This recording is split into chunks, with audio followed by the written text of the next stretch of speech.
Olá, tudo bom?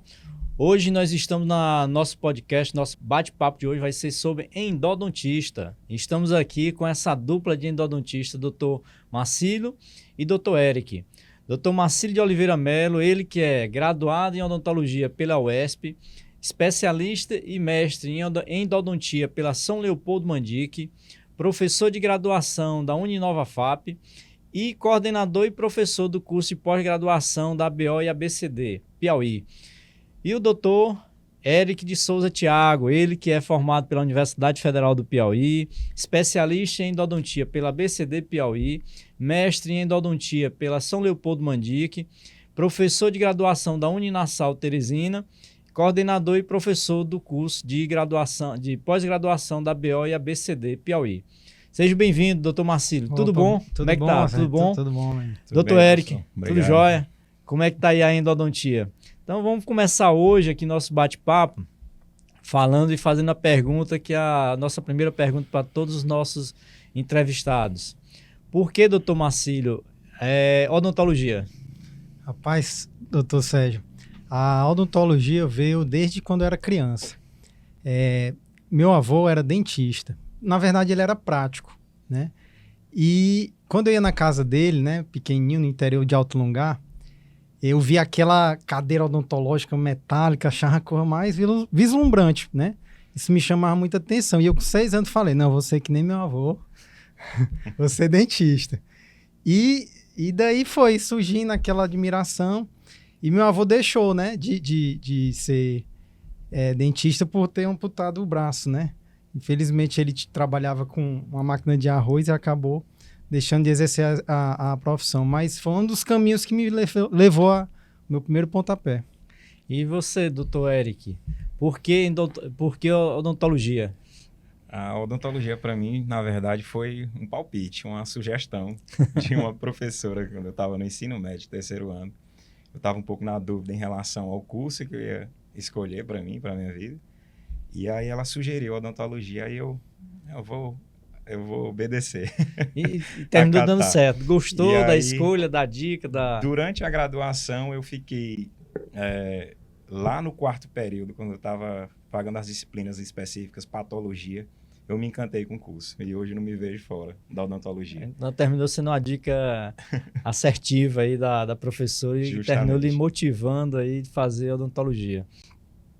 Vamos lá. E nesse momento aí, doutor Eric, de profissão de odontologia, já que você terminou não sendo uma escolha, vamos dizer, propriamente sua, de escolher odontologia, quando você saiu da faculdade, assim, o momento que você achou mais difícil dentro da odontologia? Foi a entrada no mercado de trabalho? Você teve essa dificuldade de conseguir seu espaço? Para mim, a maior dificuldade foi a entrada no mercado de trabalho. Bem no início ali, depois que eu me formei, eu demorei ali, acho que uns 5, 6 meses para poder conseguir me inserir. Antes de trabalhar mesmo como dentista, né? Ali dentro do consultório, atendendo pacientes. E antes disso, eu tinha passado num teste seletivo e já dava aulas para curso técnico em saúde bucal. E aí depois 5, 6 meses depois, eu comecei a atender, a trabalhar mesmo no programa Saúde da Família, que antigamente era assim, hoje é a estratégia, né, Saúde da Família. E aí eu fui seguindo. Para mim, a minha maior dificuldade foi nesse período. Aí, nesse momento aí, a endodontia apareceu onde aí? A endodontia, a minha escolha na endodontia foi baseada no mercado de trabalho. A endodontia é uma área que todo consultório precisa. E aí, porque 90% das urgências que a gente tem ali no consultório, ela está relacionada à endodontia. E eu queria me inserir mais ainda no mercado. Já trabalhava, né, como clínico geral e eu optei por endodontia. Tinha uma certa afinidade e também pensando no mercado. Então, na verdade, a endodontia, para você, ela foi uma necessidade do mercado. E terminou você gostando da endodontia. Sim, me apaixonando pela endodontia e é minha única especialidade. Eu digo, eu tô com medo de você, que tá se apaixonando muito fácil com as coisas. Se apaixonou pela odontologia, de uma dica da professora. Agora se apaixonou pela endo, porque tinha essa necessidade do mercado de trabalho, né? Você se apaixona fácil, né, Zé? Mais ou menos. Tá certo. Uma área bem encantadora mesmo. Encantadora, tá certo. Doutor Marcílio, e no seu caso aí, como foi a escolha da endodontia? Aliás, na verdade, voltar aqui à pergunta primeira, né? Uhum. Qual foi o momento de dificuldade dentro da odontologia para você? Rapaz, desde a graduação, dinheiro curto, questão financeira de pagar material, transporte, locomoção, morava em outra cidade, morava em Parnaíba. Mas com o tempo, as coisas foram melhorando. Me formei e aí vieram outras dificuldades, doutor Sérgio. Que a gente pensa que as dificuldades só são na graduação, mas apareceram depois que eu me formei, que aí começou a aparecer as contas, tive que assumir responsabilidades, né? Entrar no mercado de trabalho muito competitivo. Busquei logo fazer um mestrado, que eu tinha essa idealização de ser professor também na área. E foi a partir daí que começou a aparecer as oportunidades no mercado. Tá, e a endodontia? Por que endodontia dentro da odontologia? Porque endodontia foi a oportunidade de estágio, né? Lá em Parnaíba eu comecei a estagiar no SESC. Porque, na verdade, aí você foi formado pela UESP, né? No caso, em Parnaíba. Isso, em Parnaíba. E aí, oportunidade de estágio com a doutora Maria Clara. E lá eu comecei do quinto, sexto, sétimo, acompanhei ela do quinto ao último período, estagiando em endodontia com ela. E a partir daí me apaixonei, né? Tive aquele afinco ali, fui monitor na graduação, isso favorece muito. Você se dedicar desde a graduação que facilitou, né? Depois a gente... Aí, no caso, você foi para endodontia, terminou apaixonando pela endo também, e aí foi para fazer o mestrado já pensando no caso de docência, no caso, né? Isso. Porque assim, quando eu me formei, eu tinha aquele desejo, não, todo dentista, eu quero ter um PSF, né? É emprego, na verdade, emprego. Né? Emprego. Você quer ter um emprego, né? O PSF. Para pagar as contas, né? Eu queria ser professor, né? E eu pensava também no consultório particular, né? A gente tinha desse desejo. E aí a gente foi caminhando, né? As oportunidades aparecendo. E fui para Piripiri, né? Trabalhei lá durante 8 anos. O doutor Eric ainda está trabalhando lá no centro de especialidade. E dali que surgiu a oportunidade de começar a lecionar aqui em Teresina, né? E aí tudo surgiu, né? Aí foi uma casada aí. É. E no caso aí você foi para Piripiri lá, no caso serviço público também, né? Foi concurso Exatamente, também? concurso. Você foi concursado lá? Isso. Foi o que me alavancou, porque com o dinheiro do PSF ali eu pagava as passagens para fazer o curso, o mestrado, e isso me ajudou muito, né? A fazer meu mestrado e depois me dedicar à docência. A especialização. Aí no caso, doutor Eric, aí você hoje ainda atua no serviço público também, no centro de especialidade, que é o CEL, em Piripiri. Como é essa experiência aí de endodontista dentro do serviço público? Até que no serviço público que é oferecido lá pelo município, né, no Centro de Especialidades Odontológicas, a gente consegue ainda fazer muita coisa, né? A gente consegue dar um tratamento aí de qualidade ali para os pacientes. E eles oferecem questão de limas, materiais, e a gente consegue fazer até de forma mecanizada. Mas também o tratamento. A procura é grande? A demanda é grande. Só para você ter ideia, ali tem 4 endodontistas ali. 4? 4 especialidades. E ali a gente ainda tem gente em fila de espera. Ou seja, tem gente prestando de canal. Então, hoje, no serviço público, especificamente, no caso de Piripiri, não supre a necessidade, né? A quantidade de profissionais, né? Tem uma quantidade boa, né, de profissionais. Pois é, mas são 4, assim, né? Eu estou achando até muito, né? São 4 profissionais mesmo só assim, fazendo endo, né? Ainda tem lista. Tem fila de espera lá. Tem. Qual o tempo? Você sabe dizer o tempo médio para ser atendido? Depende muito. Às vezes o atendimento pode ser rápido, dependendo da demanda da unidade ali, daquela área, daquele PSF, né, daquele posto. E às vezes pode esperar um pouquinho, às vezes alguns meses para poder chegar e conseguir uma vaga lá. Aí ele termina indo para o serviço público, então termina fazendo a exodontia do dente, perdendo o dente, né? Na verdade é isso, eles acabam precisando fazer a exodontia. Então o mercado continua aberto. E qual é a sua perspectiva, qual é a sua visão especificamente da endodontia para os próximos anos? Qual é o mercado de endodontia? O que é que você acha do mercado hoje para a endodontia? A endodontia, a gente pela vivência de consultório, de clínica que a gente tem eu tenho uma perspectiva boa. Eu acredito que, mesmo o mercado estando um pouco saturado em várias áreas, mas a endodontia ela tem um campo bom, porque, como eu falei até anteriormente, 90% das urgências que aparecem no consultório estão relacionadas à endodontia. O endodontista tem que meter a mão. Se tem protesista, dentística, alguma da área da dentística, outra área, sempre manda para a gente. O professor Marcílio está aqui também, que pode atestar isso.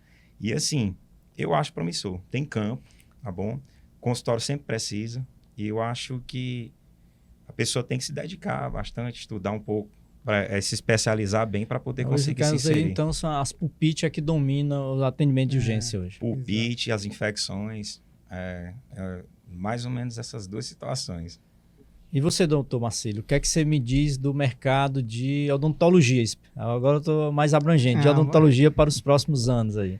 Rapaz, o mercado de odontologia eu acho muito promissor, porque cresceu muito a odontologia, se a gente observar na área da estética, na área da reparação também, a estética, harmonização, parte de lente de contato, né? Implantodontia, ortodontia, todas essas áreas tiveram uma evolução muito grande na tecnologia.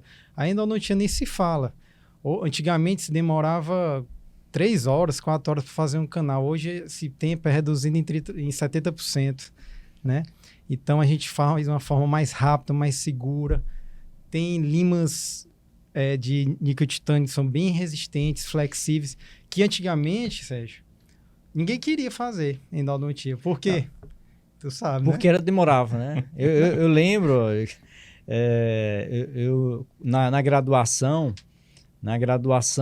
a endodontia, a gente tinha que fazer aquelas sessões, né? Eram 5 sessões, né? Aliás, tinha que fazer 5 raio-x, né? Tinha que fazer aquelas sessões, curativo, raio-x, curativo.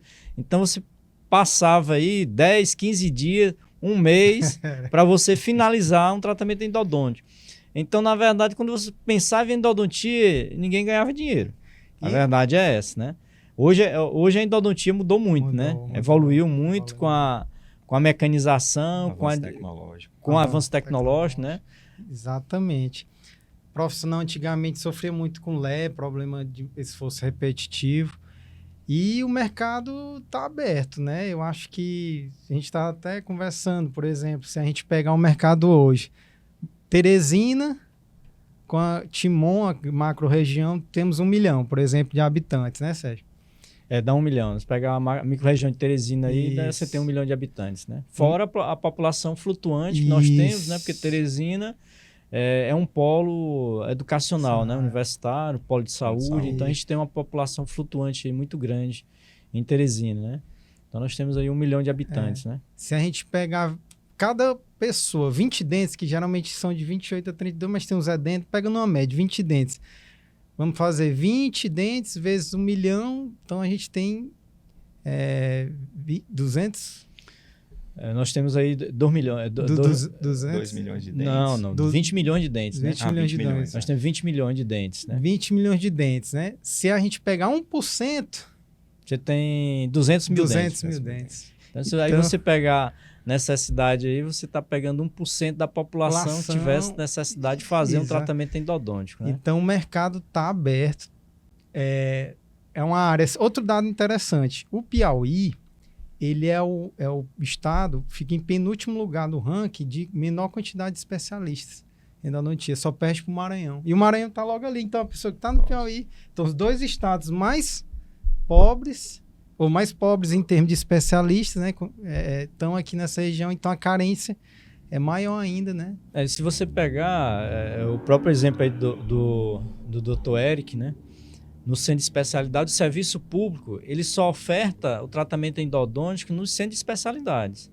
São poucos os municípios que têm o centro de especialidade e menos municípios ainda que disponibilizam o atendimento semanal com um profissional ou mais de um profissional. Então, assim, você não consegue atender a demanda. Algum tempo atrás, eu lembro que aqui em Teresina, nós tínhamos uma fila de espera no Linneu Araújo, que é o centro de especialidade, de mais de 1.000 pacientes na lista de espera para endodontia. Então, realmente uma especialidade que você tem uma demanda muito grande no mercado, né? Só falta saber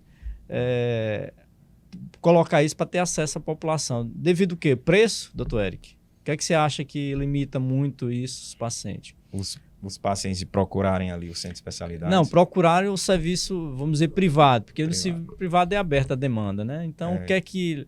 É preço, é cultura, desinformação? Por que que o paciente não procura o serviço privado para fazer endodontia? Eu acredito que ainda por causa do valor, né, do preço ali. Às vezes o paciente não tem aquela condição de arcar ali, de pagar o tratamento e acaba optando pelo serviço público ou esperando ali, né? Aquela lista de espera ali para poder conseguir uma vaga. Ali mas vamos lá, por exemplo, vamos pegar aqui um tratamento endodôntico de um canino. Tá? Quanto é que custa hoje em média? Varia. Qual o valor de mercado hoje que varia um tratamento desse aí, doutor Eric? Dependendo do local, da região, tem que ver também por área, né? Mas ali está numa média ali de variando, né? Não, pois aqui, vamos para a prática aqui, vamos ser bem prática aqui. Vamos ir lá no seu consultório, você está lá em Piripiri, lá no seu consultório, quanto é que custa em média? Porque às vezes também depende muito do tratamento, às vezes é uma bio, uma necro, é mais difícil, isso. Tem uma curvatura, né? Então assim, uma média, quanto é que custa aí? Deu uma média aí. Ali um valor mínimo ali, dependendo do canino, né? Dependendo da situação clínica ali. Mais ou menos uns 600 a 800 reais. Pronto, 600 a 800 reais, né?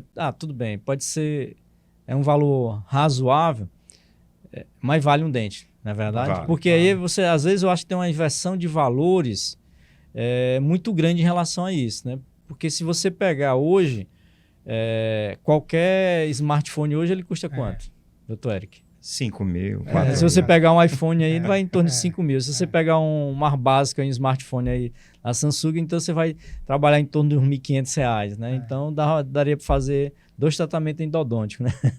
Então eu acho que na verdade é um pouco de inversão de valores em relação a isso. Porque se você procurar esses pacientes, boa parte deles vai ter o celular, mas ele não dá o dinheiro para fazer um tratamento endodôntico, né? Então acho que é justamente isso. É que talvez afaste um pouco, né? Essa questão da cultura, né? Isso. A questão da cultura. Sérgio, tem um ponto interessante tu falando aí de preço. Outra coisa, o dentista, quando vai cobrar para fazer endodontia, ele sempre cobra mais caro o molar, né, Eric? E o paciente valoriza mais os dentes da frente. E geralmente e o dentista cobra mais barato o anterior. Por quê? Porque só tem um conduto, é mais fácil. Mas para o paciente, ele dá mais importância o dente da frente. Imagina aí, perder um dente da frente, a estética, né? Vai terminar sendo mais caro, né? Porque ele vai ter que fazer um implante, fazer uma prótese, né? Exatamente. Tá. Doutor Marcílio, e assim, qual as oportunidades que você vê de crescimento e desenvolvimento profissional para os profissionais recém-formados na área de endodontia? Rapaz, Sérgio, muitas. Porque um leque muito importante que está entrando aí é a parte de urgência, né? A parte de atendimento de urgência, 24 horas, por exemplo. A gente aqui na nossa região ainda carece. A gente vê poucos colegas, dá para perguntar nos dedos a quantidade que trabalha com urgência. E é um ramo bem interessante, que você é bem rentável, né? Ele estava até falando que o mais caro, né, para fazer endodontia, a gente falando de preço, às vezes nem é um material que está se usando, mas o conhecimento, né? Adquirir esse conhecimento, né? Que é importante, a importância de você se especializar, porque os pacientes cada vez estão ficando mais rigorosos, mais críticos, querendo saber se você é especialista, se você tem domínio naquilo. Então, hoje fazer uma pós é o mínimo que a pessoa tem que fazer, porque além da pós tem que ter experiência clínica, que a gente vai ver daqui a 5 anos com a maior número de massa de profissionais entrando no mercado de trabalho, né? Porque, como você falou antes aí, né? Hoje nós temos Teresina aí uma população em torno aí de 1 milhão de habitantes, quando você pega a microrregião pegando Timon, né? Com mais uma população flutuante, né? Então você vai chegar aí a 1 milhão e 100, 1 milhão e 200 habitantes, né? Então, hoje a Prefeitura de Teresina tem pouquíssimos serviços de atendimento de urgências, né? Que você estava falando da questão especificamente dos atendimentos de urgência. E esse serviço de atendimento de urgência, ele só trata realmente a dor, né? Na verdade, ele não faz o tratamento endodôntico, né? Então, aí você vai partir para um atendimento de urgência na rede privada de Teresina, Eu acho que são pouquíssimos os serviços que nós temos aqui, né? Eu lembro apenas de 2 profissionais. Eu também, tô Eu lembrando só de tenho 2 conhecimento aqui. de 2 profissionais que fazem atendimento 24 horas. Então, acho que você falou interessante um mercado aí que é aberto. E eu acho principalmente final de semana, ainda piora mais ainda. Porque o final de semana, porque final de semana você ainda tem o serviço público que não funciona ainda, né? Você vai ter atendimento, fica bem mais restrito, né? Exatamente. Tá certo? E hoje, doutor Eric, quais são as novidades, né? Qual foi a evolução aí que você mais achou significativa dentro da endodontia? A endodontia, a gente teve vários avanços tecnológicos e, assim, desde o uso do localizador, motor, para facilitar ali nossa vida, né? Ultrassom, a magnificação, né? Que é as lupas e os microscópios. Mas, assim, a tomografia computadorizada foi muito importante ali para a gente, para a questão do diagnóstico, porque auxilia muito. A gente ficava um pouco limitado, às vezes, em questão de imagem, com imagem periapical. A tomografia, ela entrou aí para poder esclarecer muita coisa, né?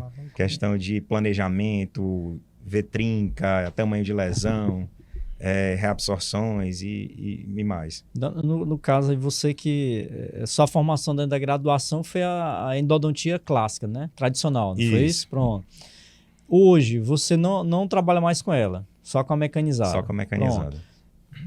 Nessa evolução aí, para você, o que foi mais significativo? O que você achou? Diga, isso aqui melhorou a vida realmente do endodontista? Eu estou fazendo essa pergunta porque nós temos aí no mercado, eu tenho certeza que nós temos diversos colegas que ainda hoje fazem a endodontia tradicional, com a lima, né? Sem ser endodontia mecanizada. Então, nessa evolução, para você que é endodontista, né, e conheceu as duas endodontia, qual é que o avanço mais importante que você acha? Além, claro, da tomografia computadorizada. Pronto. Para elencar ali, para facilitar a nossa vida, dar qualidade no atendimento e também qualidade nos tratamentos, de vida também para a gente. Motor e localizador, foraminal. Doutor Marcílio, e para você, qual foi? Rapaz, primeiro eu vou com o Eric. O localizador, porque mesmo me tirava um monte de raio-x, né? Para acertar se estava ali no comprimento de trabalho. E o motor, né? O motor, você ganha tempo. Parou com aquele problema de LED, dó do paciente. Deu mais qualidade de vida para o paciente, mais rapidez do tratamento, mais qualidade. E também a microscopia. Mudou muito. Porque, Sérgio, daqui para frente, a gente vai trabalhar muito fazendo retrabalhos. Refazer, como você faz na ortodontia, né? Retratamentos, exatamente. E o microscópio e o ultrassom, ele vai ser muito importante para alguns desafios que a gente já mostrar. Pronto. Hoje para você lá, hoje no seu consultório, você atende mais retratamento ou você atende mais tratamento? 70% é retratando. Então, hoje você atende mais retratamento. Exatamente. E porque eu estou fazendo essa pergunta, que eu ia fazer outra pergunta agora. Uhum. Eu sou leigo, né? Na área, praticamente quase leigo, né? Porque tem aí 30 anos, quase 30 anos que eu vi endodontia, endodontia. Então, e qual é o benefício? Qual é a vantagem de você ter um microscópio? Em que ele lhe ajuda realmente na prática? O que é que favorece a vida do profissional endodontista no microscópio? Você vê mais. Amplia o seu campo de visualização 16 vezes o tamanho do dente. Você às vezes consegue ver lá o ápice do dente. Você consegue ver o ápice, consegue ver a sim. região fora. Lima fraturada, a gente consegue ver. Do dente. Dependendo do dente. Isso, exatamente. Se não tiver uma curvatura, né? Mas a gente consegue ver a gota peste ali dentro para remoção, né? Então favorece a limpeza. Né? Então hoje ele beneficia muito para quem vai fazer o retratamento. Exatamente. Isso. Então hoje o microscópio é fundamental para quem vai fazer, para quem é um especialista que vai se especializar no retratamento, principalmente de lima fraturada, remoção as complicações, né? As complicações. Isso. Então o microscópio serve basicamente para isso. Para isso, exatamente. Tá certo. E me diga uma coisa, e a importância dessa tomografia computadorizada no diagnóstico diferencial?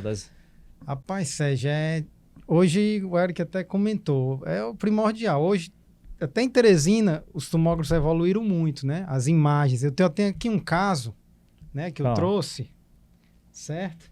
Falando da importância do tomógrafo, né, para o diagnóstico de certas lesões bucais. Esse caso clínico, né, a gente recebeu...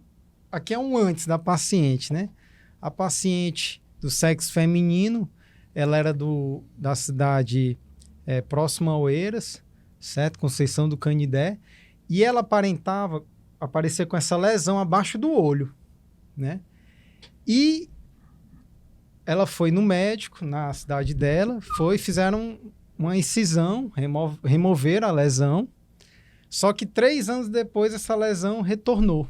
Aí, no caso, a incisão foi feita aqui. Essa aqui é a incisão inicial que foi feita nela. Exatamente.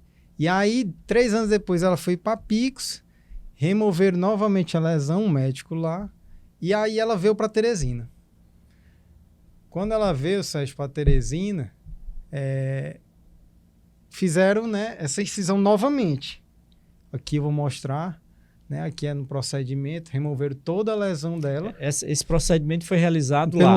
Não, foi para um médico, cirurgião plástico aqui em Teresina. Pois é, essas fotos era do arquivo dela, no caso. Exatamente, ela chegou e me mostrou, né? As fotos lá. As fotos.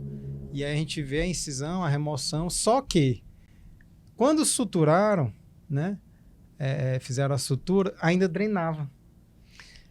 Mas essa lesão, ela, quando fizeram a sutura aí, estava no seio, no caso, ou não? Não, estava muscular, né? Certo. Só que aí eles começaram a suspeitar. Depois que fizeram a sutura, passou uma semana e não cicatrizava os pontos, com secreção na região. E aí pensaram, não, vamos fazer uma tomografia. A tomografia. Veio depois. Foi invertido, né?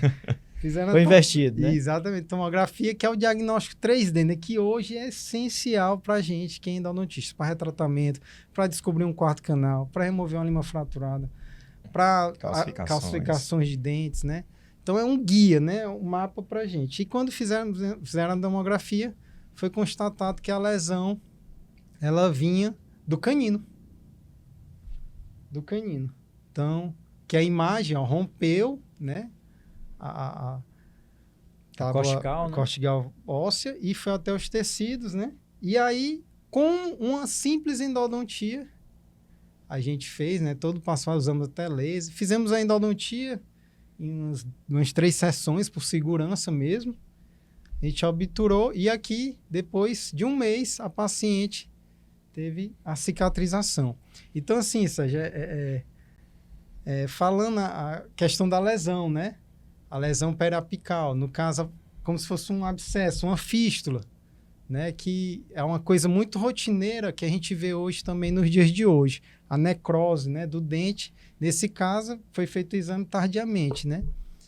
Mas, né, doutor? Mas aí você vê uma situação dessa específica, né? Que você vê que uma paciente estava na cidade de Oeiras, né? Que é uma cidade relativamente, né, de médio porte, né, vamos dizer, o Piauí é uma cidade de médio porte. Foi a Picos também, que é já uma cidade, o Piauí já podemos considerar que é a cidade de grande porte, né, é a 3ª maior cidade do estado, praticamente, 3ª maior cidade do estado, e você vê que a paciente passou por vários profissionais e ninguém fez, vamos dizer, o diagnóstico correto. O simples que tem que ser feito no inicial, que seria uma tomografia, já que ela já vinha com relato anteriores, né, de não resolução do seu caso, né? Então, é muito importante essa questão de você ter um conhecimento e você realmente procurar um especialista, né, que seja bom no mercado. Aí é onde faz a diferença. De você fazer uma especialização e de ficar fazendo cursos de aperfeiçoamento, né? Porque, para mim, uma das áreas que mais evoluiu nos últimos anos foi a endodontia. Se você pegar a endodontia, na qual eu me graduei, uma endodontia de 30 anos atrás, que era uma endodontia totalmente manual, e hoje é uma endodontia totalmente mecanizada e digital, ela evoluiu bastante. Isso aí é a diferença de você pegar. Então, e hoje, doutor Eric? Hoje a gente vai para necrose pulpar, que a gente tava pulpite, né? Termina evoluindo para necrose, que seriam os casos mais comuns, né, do consultório do dia a dia para o profissional da endodontia. Não seria isso, doutor Eric? Isso a gente tem diariamente, né? A gente pega situações de necrose pulpar. Eu tenho até um caso clínico aqui também para a gente abordar. Um paciente com necrose e fístula, né, na região dos dentes anteriores, do central e lateral. E aí ela veio tratar um dente, porque tinha uma fístulazinha aparecendo, né, drenando ali secreção. E aí ela, quando eu fiz a radiografia, a gente viu a imagem de lesão grande com reabsorção radicular nos 2 dentes. E a gente consegue ver até um trajeto fistuloso ali naquela imagem, né? Coisa que é difícil da gente ver em radiografia. E aí a gente fez todo o tratamento endodôntico de forma mecanizada, com localizador foraminal, com algumas trocas de medicação por causa da lesão e da fístula, né, para regredir, e da reabsorção também. E aí depois a gente acabou, em protocolos de limpeza ali dentro do canal, a gente acabou finalizando o tratamento. E a gente tem um controle desse caso aí hoje, por mais ou menos 4 anos, né? O que incomodava a paciente? A infecção, a fístula que a gente tinha, que ela tinha lá presente na boca, drenando secreção o tempo todo, e a endodontia, ela resolve essas situações. Isso veio um paciente dessa aí, ela tem que fazer o acompanhamento até quanto tempo, doutor? A gente acompanha, no mínimo ali, 6 meses, no mínimo. E depois a gente acompanha ao longo do tempo, né? Uma paciente já do consultório, paciente nosso. E a gente tem, assim que a gente fez o tratamento de canal, em 2015, tem uma projeção. Eram os dois elementos? Dentes, os 2 dentes. Os 2 com lesão. E em 2019 a gente tem um acompanhamento ali de 4 anos, a preservação, e a gente vê que teve cura da lesão naquela região. Paciente sem fístula, o dente ali funcional na boca. Aí não precisa fazer mais o implante. Evitou o implante. Evitou o implante, né?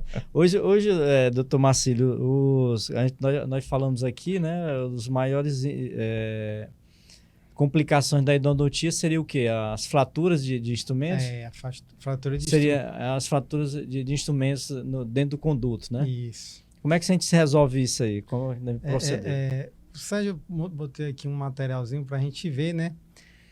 A relação dessas fraturas dos instrumentos da endodontia e como devemos proceder. Vou mostrar aqui uma opção que a gente pode remover dependendo do tamanho do fragmento. Se for um fragmento acima de 5 milímetros e se ele estiver no terço cervical, tem a opção até de remover ele com cânulas cirúrgicas de cirurgia, né? Com super bonder, né? Eu vou mostrar um videozinho que é uma opção, né, que a gente tem quando um pedaço de instrumento é maior. A gente pega essa cânula, pode ser uma cânula cirúrgica, tem de vários tamanhos, vai depender do calibre da lima, que a gente consegue visualizar a lima, né? Tem que ter uma visualização. A gente pode usar um inserto de ultrassom para alargar ali, né? A gente consegue ver. E com o super bonding a cânula, a gente coloca e prende, né? Ela tem que entrar pelo menos uns 2, 3 milímetros dentro ali do instrumento fraturado. E aí a gente tem que esperar 5 minutos. 5 minutos para depois bater a presa e puxar, né? O instrumento. E com a cânula, depois de 5 minutos, a gente consegue remover esse instrumento. Mas não é toda situação que é assim. Tá parecendo fácil aí. Tá parecendo. Tá parecendo fácil. Eu acho que antigamente, para você remover uma lima fraturada, era um Deus nos acuda, né? Hoje tá parecendo bem facinho. Eu tô até pensando em fazer já. Ele pulou as partes principais, aí o aumento ali do microscópio, a visão, desgaste com ultrassom. Mas vou mostrar outras coisas. Quando os pedaços são menores, aí a gente vai precisar do microscópio e do ultrassom. Tem situações que o fragmento é muito pequeno e a gente tem que colocar dentro do conduto, que já é mais de um terço médio ou apical, que a gente tem que alargar primeiramente com a Gates, para a gente conseguir visualizar no microscópio, né? E Em seguida, com o inserto de ultrassom, geralmente a gente usa esse inserto TRA12, 11, 13, que é para, com movimento de 180 graus, a gente desgastar ao redor ali da lima com a dentina e depois fazer um movimento de bicada. A gente separa um vídeo aqui, mostrando quando os fragmentos são menores, né? Esse caso, né? A gente consegue ver o fragmento ali. E aí a gente vem com... Isso é com a imagem no microscópio com aumento de 16 vezes, né? A gente faz o movimento de 180. E ele começa a dançar. A gente vê ele dançando, mexendo. Com a irrigação também ajuda muito. E com o movimento de vai e vem, movimento em alto, né? De bicada. Esse caso ficou bonito que ele saiu até parecendo um imã, né? Mas não é toda vez assim não, viu? E aí saiu o fragmento. Né? E... Sérgio, parece ser, mas tem situações como essa, por exemplo, que esse caso mesmo deu vontade de desistir. Às vezes a gente precisa de muita paciência na endodontia, né? Essa lima fraturada, uma lima 50. A gente tentou nessa primeira imagem fazer com a cânula, né? Super bonding, mas não vinha a lima. E aí eu fui tentando desgastar a contração, acabou quebrando ali no terço apical. E eu não, vou tentar, porque a paciente tinha uma lesão e a gente conseguiu tirar. Mas depois de mais de 3 horas de trabalho, né, a gente pensa que é simples, mas não é. E depois a gente conseguiu, né, obturar os canais, mas nem é toda vez que conseguimos, viu, Sérgio? Por exemplo, vou mostrar aqui casos de insucesso, porque não adianta a gente só mostrar as coisas bonitas, né, Eric? Por exemplo, esse caso, ó, 2012, eu fraturei na tia da minha atendente, lá de Piripiri. E aí eu tentei remover e, rapaz, é melhor deixar lá, que eu não consegui. E ainda hoje, tá? Né? Já temos o quê? 12 anos, né? 12 anos. 12 anos. E aí, esse outro caso também, se a gente observar na imagem lá no terço apical também fraturou, né? E eu costumo dizer, Sérgio e o Eric sabe mais do que eu, que todo endodontista vai fraturar uma hora. Não tem como. Quem faz todo dia, o erro vai aparecer. Agora, o errado é errar constantemente. De vez em quando que a gente aprende com nossos erros, né? Por isso a importância dos cursos, aprender técnicas, saber utilizar os sistemas, isso. Rotação, toque. Tentar resolver as complicações que possam ser resolvidas. Né? E a gente sempre lembrar, nosso grande limitante, a anatomia. A anatomia é que pede a lima que a gente vai utilizar no dente. Se não for assim, a gente acaba se dando mal. Exatamente. Por isso a importância dos cursos. Exatamente, do aprendizado. Por exemplo, mas se fraturou o terço apical, aí o dente está doendo, o paciente com dor. Mas eu não quero extrair o dente, foi aquele caso, né? Aí tem uma última opção, Sérgio, que é o limite, né? Que a gente pode fazer... Quando cabe ali, né? Dentro da situação. Né? Que a gente vai já mostrar. Mas antes, só mostrando a literatura também, ela resguarda o profissional, né? Trabalhos mostram, mesmo você fraturando no terço apical, limpou bem o canal, se esvaziou, às vezes o custo-benefício de estragar a estrutura, desgastar, né? A gente pode deixar. Porque ele termina com essas tentativas, né? Isso. Termina perdendo o remanescente dentário. Então, desviando, perfurando. Às vezes é melhor deixar lá, fazer o acompanhamento, né? Mas aí tem o prognóstico é melhor, né? Exatamente, Sérgio. Aí tem vezes que a gente parte, como foi esse caso, né? Teve o prognóstico, aí depois... Fraturou ali no terço apical e o paciente com dor. Depois de um ano, o paciente começou a sentir dor. E aí não queria tirar o dente, não queria fazer implante, queria salvar. Aí a gente conversou com o professor amigo nosso, doutor Gerardo. Rapaz, vamos fazer em conjunto aí para tentar salvar. E a gente partiu para a cirurgia guiada, né? Que já entra na parte um pouco de implante, né? Que aí tem então a opção de fazer na endodontia, que é fazer o escaneamento, fazer a tomografia e calcular ali a região que está aquele dente, né? Com a trefina. No caso, fazer seria uma psectomia. Exatamente. Aí você vê nessa imagem, dá para ver a gutta peste ali, né? O final, o terço apical removido. E a lima, conseguiu tirar a língua dessa forma. Esse caso é muito interessante. Cirurgia guiada, assim, a gente tinha o guia para fazer, tirar a calcificação ali de canal, em canais mais retos, né? Mas cirurgia guiada, assim, ainda em segundo molar. Ela era um segundo molar, né? Exato. Segundo molar inferior. É bem interessante. Né? Por causa da trabeculador. Aí você vê a evolução, e os profissionais envolvidos nisso, né? Que você pega endodontista, você pega um cirurgião, aí já pega o know-how, a expertise da implantodontia, da cirurgia guiada, né? Porque já é outra área, né? Exatamente. Fazer a parcial para você colocar dentro da endodontia, né? Interessante os casos aí, né? E aqui mostrando, né, a reposição com osso liofilizado na região e o prognóstico, né? O paciente, graças a Deus, deu tudo certo. Sem dor. E manteve, né, toda a estrutura. Manteve todo remanescente, sem nenhum prejuízo para ele, né? Isso. Tá. E a evolução desses materiais hoje? Não. De tratamento? É nesse... Pode falar. A gente tem uma grande evolução também, né? Questão dos cimentos endodônticos, né? Hoje a gente tem os biocerâmicos, que já são uma evolução ali dos materiais à base do MTA, né? Ou do MTA, como queiram falar. E, assim, são materiais que são bioativos, tem um selamento bom, tem liberação de cálcio que estimula a reparação. E, assim, graças a esses materiais, por exemplo, o MTA, a gente tem... a gente pode salvar muitas situações que antigamente a gente já condenava, né?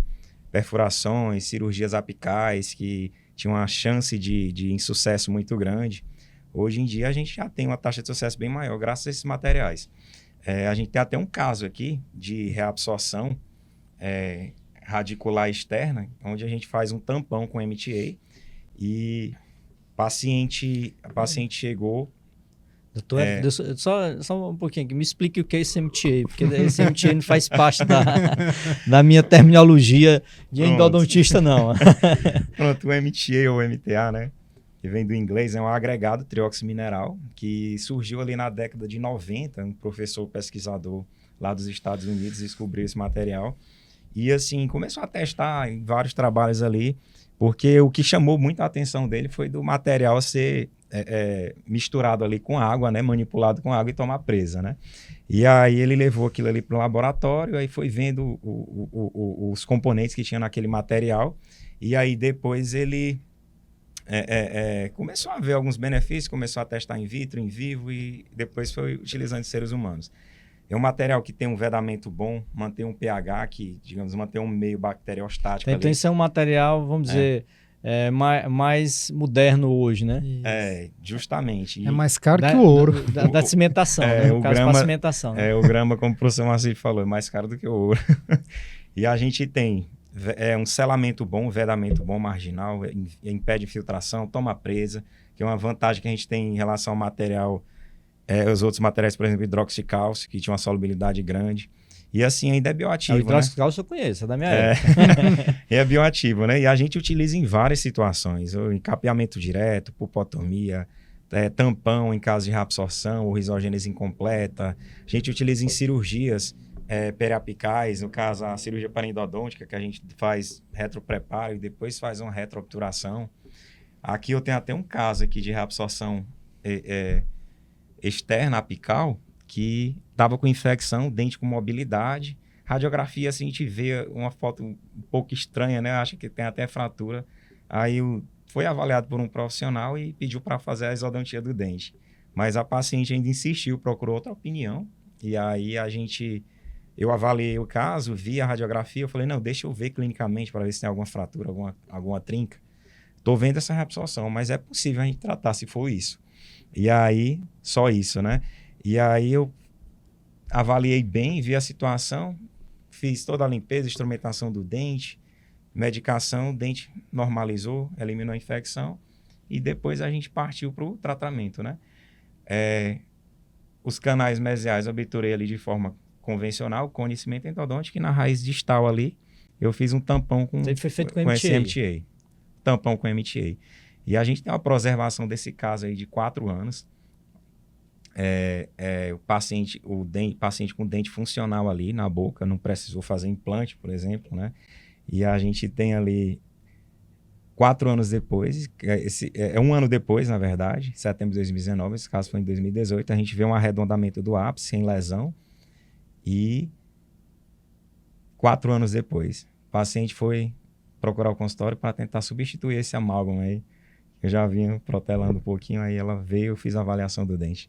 Aproveitei para fazer uma avaliação. A gente vê um caso de sucesso, né? Paciente com dente na boca. Então, para você a gente ver aí o tanto da evolução que a endodontia passou, não só apenas com os equipamentos, né, dentro da endodontia, como também dos materiais de obturação, de tratamentos do conduto, né, doutor Eric?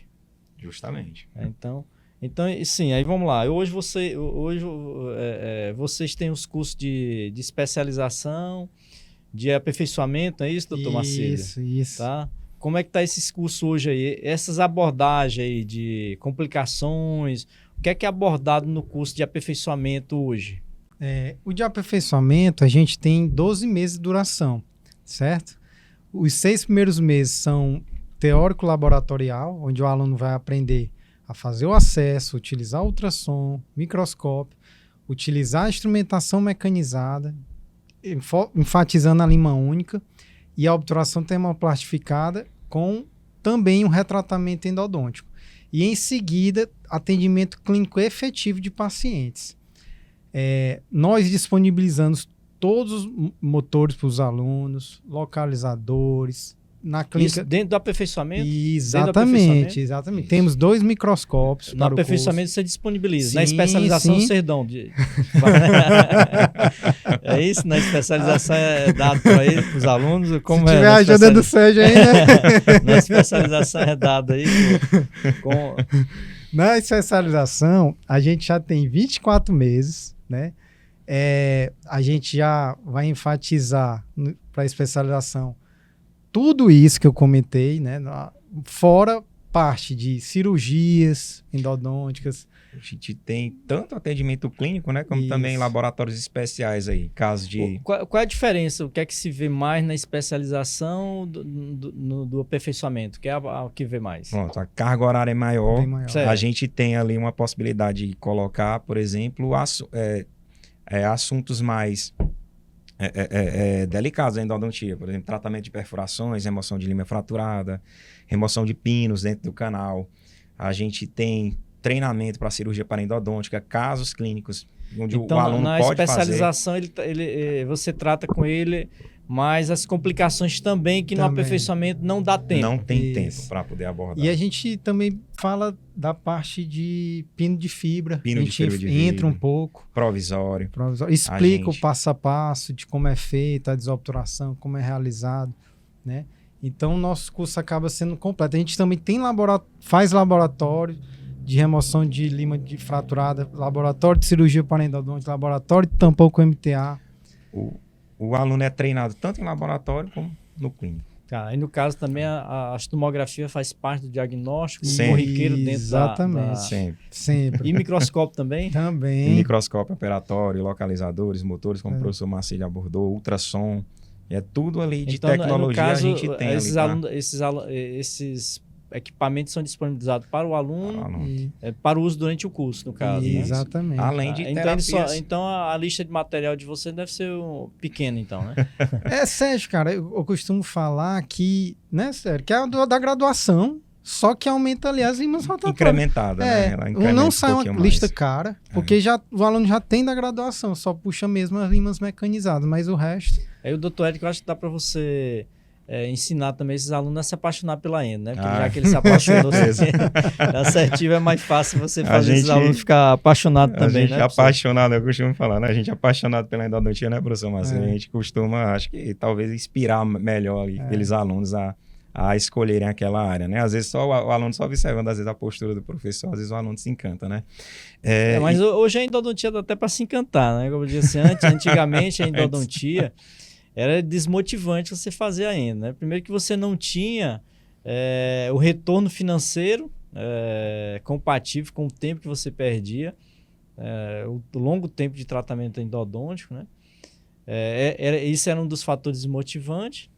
E hoje não existe mais isso. Então, assim, é realmente uma área bem interessante da odontologia que evoluiu bastante nos últimos anos, né, doutor?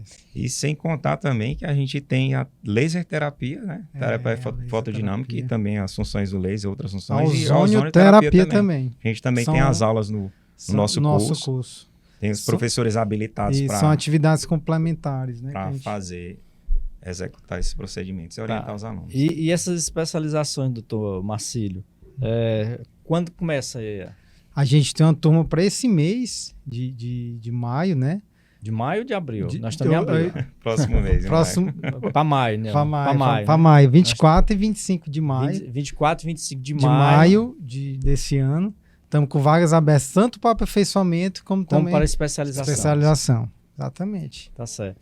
Vamos lá aqui para a gente encerrar a última pergunta, doutor Érica, que eu vou fazer. Qual é a dica que você daria para hoje para um recém-formado que está saindo da faculdade? Para ele conseguir o seu espaço no mercado de trabalho, para ele conseguir o sucesso e conseguir o que ele almeja com a odontologia? Primeiro conselho que eu dou para o recém-formado é procurar um curso de especialização, se especializar para aumentar o leque de possibilidades ali, questão de trabalho mesmo, tentar se inserir mais ali numa clínica ou no mercado de trabalho propriamente dito, né? E aí tentar focar em alguma coisa, insistir ali um pouco que uma hora você chega lá, uma hora dá certo. Doutor Marcílio, qual é o que você daria de dica para o recém-formado hoje? Muito boa. Eu vou até botar aqui essa imagem. Com essa imagem aí, Sérgio, tu lembra? Chapecoense, né? Isso, o time, né? Chapecoense. O que aconteceu, né? Aconteceu, infelizmente, uma grande tragédia. Fazendo analogia, né, na odontologia, na minha opinião, a gente, o que o piloto fazia? Ele sempre andava no limite. Ele botava o querosene no avião e andava de uma cidade para outra no limite. Chegando ali quase no ponto de acabar o combustível. Nesse dia, infelizmente, né, acabou ocorrendo essa tragédia, né? Não pôde pousar, né, no aeroporto, ficou rodando e acabou o combustível e todo mundo veio a óbito. Então, na odontologia, o que eu costumo comparar é que a gente sempre tem que trabalhar mostrando o melhor para o seu paciente, não trabalhar no limite, como a gente vê em muitas clínicas, né, Sérgio? O aluno com um material, com um instrumento, fazendo tudo. Não. Procure dar sempre o melhor para o seu paciente. Estude, dê a melhor opção de tratamento, foque no resultado, que você vai causar um grande impacto na sua profissão, como também uma boa qualidade no seu trabalho. E para finalizar também, uma prosperidade que eu acho muito válido hoje para a odontologia, né? Para a vida em geral. A gente ter Deus perto da gente, fé, a família, a união também é muito importante, o trabalho em equipe, em conjunto, que ninguém consegue crescer só, a persistência, né? A humildade, a empatia, se colocar no lugar do outro. Também sorte a gente tem que ter, não deixar as oportunidades passar, né, Sérgio? Porque na verdade a sorte aí é você estar preparado para reconhecer as oportunidades. Exatamente. Né? Porque se você acha que tem sorte, então jogue na loteria aí para você ganhar, né? Você não tem. Aí a minha definição de sorte é isso: é você estar preparado para reconhecer as oportunidades e aproveitar. Essa é a minha definição E essa imagem também eu acho bem interessante, que a gente passou em 2020, né, com o Covid, né? Nós temos que ter resiliência em qualquer situação da nossa vida, né? Sempre a gente tem dificuldades, mesmo a gente formado, sendo professor, a gente tem dificuldades iguais que um aluno teve na época da faculdade, que a gente teve também. Só que muda às vezes os problemas, né? E sempre a gente tem que levar com resiliência, com calma, as adversidades, pensar em tudo, né? Se reinventar, né? Se reinventar, fazer diferente. Foi um Covid desse que deu um ensinamento muito grande pra gente, né? A gente, né, Sérgio? Aí eu só vou acrescentar, doutor Marcílio, e ter cuidado com as redes sociais. Você falou aí a questão de profissionais que às vezes pegam um instrumental e quer fazer tudo com ele, né? Eu lembro que eu vi nas redes sociais aí, no Instagram, uma colega dizendo para a gente que faturava não sei quanto, aliás, faturava não, ia ensinar a pessoa a faturar um valor X, né, 20 mil, 30 mil por mês, com a broca e com a espátula, né, para fazer escultura. Eu fiquei meio duvidoso, né, porque se você pegar um mestre Zezinho desse aí, para ele fazer uma escultura daquela, né, que ele fazia as suas esculturas em madeira, eu queria se você desse só para ele um martelo e um bisel para ele, se ele conseguiria fazer a estrutura. Então, a odontologia também a gente precisa ter realmente, trabalhar como realmente a ciência ensina e não fazer ela de forma empírica, né? E você fazer sensacionalismo, mediatismo com saúde. Eu acho que hoje Isso. é o que a gente vê muito nas redes sociais, é muita gente sendo midiática, vendendo que realmente não tem como entregar. E aí você vê o básico, né? Que você mostrou um caso aqui, doutor Marcílio, de um simples diagnóstico, né, que poderia ser muito bem solucionado, resolvido, lá no interior, com a simples tomografia, que lá teria com certeza para fazer e não foi feito. Por falta de quê? De uma coisa básica, diagnóstico. Seria o básico, porque uma coisa é você fazer o diagnóstico, seria o básico. Eu acho que até um clínico geral, se realmente ele fosse tratar essa paciente com um afinco, um clínico geral poderia ter chegado àquele diagnóstico, não é isso, doutor Marcílio? Exatamente. Tratar já seria outra situação, mas chegar ao diagnóstico correto, ele poderia ter chegado tranquilamente naquele caso. Com certeza. Mas o que é que faltou? Realmente conhecimento. Ou então responsabilidade, né, do profissional em realmente fazer o que ele tem. Então, fica aí a dica para todos, né? De estudar, se dedicar à odontologia e focar, né? Com certeza. Queria aqui agradecer aqui a presença aqui do Dr. Eric, Thiago, Dr. Marcílio Melo, pela presença ilustre dessa dupla, né? Marcílio e Eric. O Batman Robin. Da endodontia. Foi muito bom o bate-papo aí, muito esclarecedor e conhecimento que foi transmitido aqui pra gente. Muitíssimo obrigado a todos aí. Obrigado. Agradecemos a presença dos dois aí. Tá certo.